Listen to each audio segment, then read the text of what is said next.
وَلَقَدْ يَسَّرْنَا الْقُرْآنَ لِلذِّكْرِ فَهَلْ مِن مُّدَّكِرٍ، اور ہم نے قرآن کو سمجھنے کے لیے آسان کر دیا، تو کوئی ہے کہ سوچے سمجھے۔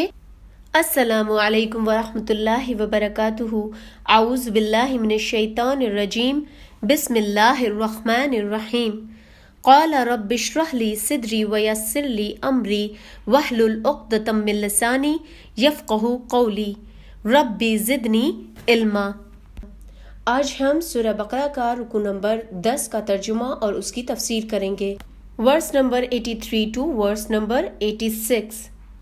اور جب ہم نے بنی اسرائیل سے وعدہ لیا کہ تم اللہ تعالیٰ کے سوا دوسرے کی عبادت نہ کرنا اور ماں باپ کے ساتھ اچھا سلوک کرنا، اسی طرح قرابت داروں، یتیموں اور مسکینوں کے ساتھ، اور لوگوں کو اچھی باتیں کہنا، نمازیں قائم رکھنا اور زکوٰۃ دیتے رہنا، لیکن تھوڑے سے لوگوں کے علاوہ تم سب پھر گئے اور منہ موڑ لیا۔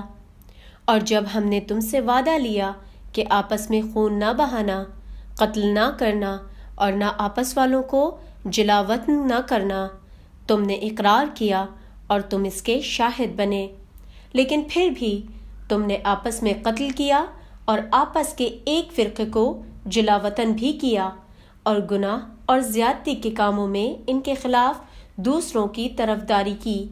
ہاں، جب وہ قیدی بن کر تمہارے پاس آئے تو تم نے ان کے فدیے دیے، لیکن ان کا نکالنا جو تم پر حرام تھا، اس کا کچھ خیال نہ کیا۔ کیا بعض احکام پر ایمان رکھتے ہو اور بعض کے ساتھ کفر کرتے ہو؟ تم میں سے جو بھی ایسا کرے، اس کی سزا اس کے سوا اور کیا ہو سکتی ہے کہ دنیا میں رسوائی اور قیامت کے دن سخت عذاب کی مار، اور اللہ تعالیٰ تمہارے اعمال سے بے خبر نہیں۔ یہ وہ لوگ ہیں جنہوں نے دنیا کی زندگی کو آخرت کے بدلے خرید لیا ہے، ان کے نہ تو عذاب ہلکے ہوں گے اور نہ ان کی مدد کی جائے گی۔ تو چلیے اب اس کی تفسیر کرتے ہیں۔ نبی کریم صلی اللہ علیہ وآلہ وسلم کی آمد سے پہلے مدینے کے اطراف کے یہودی قبائل نے اپنے ہمسایہ عرب قبیلوں سے حلیفانہ تعلقات قائم کر رکھے تھے۔ جب ایک عرب قبیلہ دوسرے قبیلے سے برسر جنگ ہوتا تو دونوں کے حلیف یہودی قبیلے بھی اپنے اپنے حلیف کا ساتھ دیتے۔ ان آیات میں پھر وہ عہد بیان کیا جا رہا ہے جو بنی اسرائیل سے لیا گیا، لیکن اس سے بھی انہوں نے اعراض ہی کیا۔ اس عہد میں اولا صرف ایک اللہ کی عبادت کی تاکید ہے، جو ہر نبی کی بنیادی اور اولین دعوت رہی ہے، جیسا کہ سورہ انبیاء آیت نمبر 25 اور دیگر آیات سے واضح ہے۔ اس کے بعد والدین کے ساتھ حسن سلوک کا حکم ہے۔ اللہ کی عبادت کے بعد دوسرے نمبر پر والدین کی اطاعت، فرما برداری اور ان کے ساتھ حسن سلوک کی تاکید سے واضح کر دیا گیا ہے کہ جس طرح اللہ کی عبادت بہت ضروری ہے، اسی طرح اس کے بعد والدین کی اطاعت بھی بہت ضروری ہے، اور اس میں کوتاہی کی کوئی گنجائش نہیں۔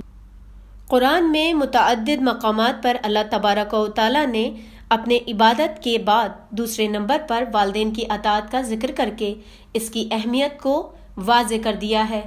اس کے بعد رشتہ داروں، یتیموں اور مسکین کے ساتھ حسن سلوک کی تاکید۔ اسلام میں بھی ان باتوں کی بڑی تاکید ہے، جیسا کہ احادیث رسول اکرم صلی اللہ علیہ وآلہ وسلم سے واضح ہے۔ اس عہد میں اقامت الصلاۃ اور اتباع زکوٰۃ کا بھی حکم ہے، جس سے معلوم ہوتا ہے کہ یہ دونوں عبادتیں پچھلی شریعتوں میں بھی موجود رہی ہیں، جن سے ان کی اہمیت واضح ہے۔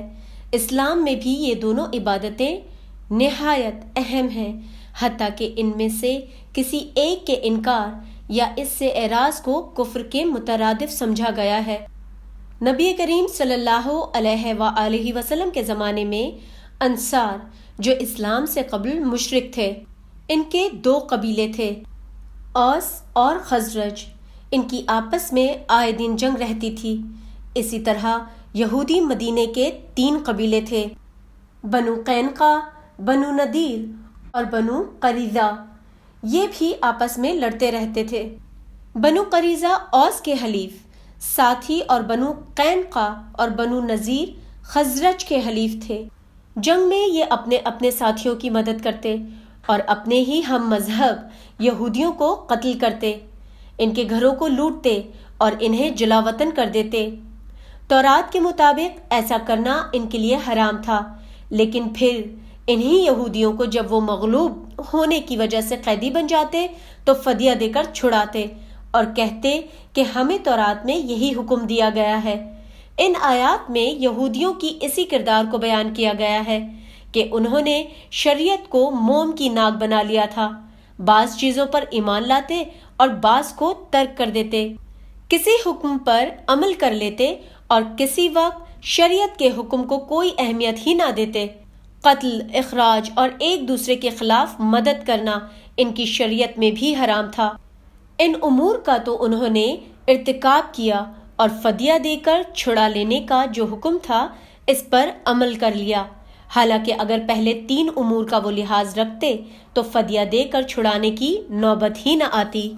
یہ شریعت کے کسی حکم کے مان لینے اور کسی کو نظر انداز کر دینے کی سزا بیان کی جا رہی ہے۔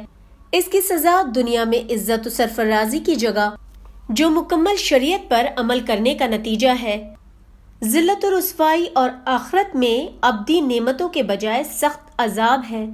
اس سے معلوم ہوا کہ اللہ کے ہاں وہ اطاعت مقبول ہے جو مکمل ہو۔ بعض باتوں کا مان لینا یا ان پر عمل کر لینا اللہ تعالیٰ کے ہاں اس کی کوئی اہمیت نہیں۔ یہ آیت ہم مسلمانوں کو بھی دعوت غور و فکر دے رہی ہے کہ کہیں مسلمانوں کی ذلت و رسوائی کی وجہ سے بھی مسلمانوں کا وہی کردار تو نہیں جو مذکورہ آیات میں یہودیوں کا بیان کیا گیا ہے۔ الحمدللہ، سورہ بقرہ کے رکوع نمبر 10 کا ترجمہ اور اس کی تفسیر مکمل ہوتی ہے۔ اسی کے ساتھ اپنا اور آس پاس تمام لوگوں کا بہت زیادہ خیال رکھیے، دعاؤں میں یاد رکھیے۔ اللہ حافظ۔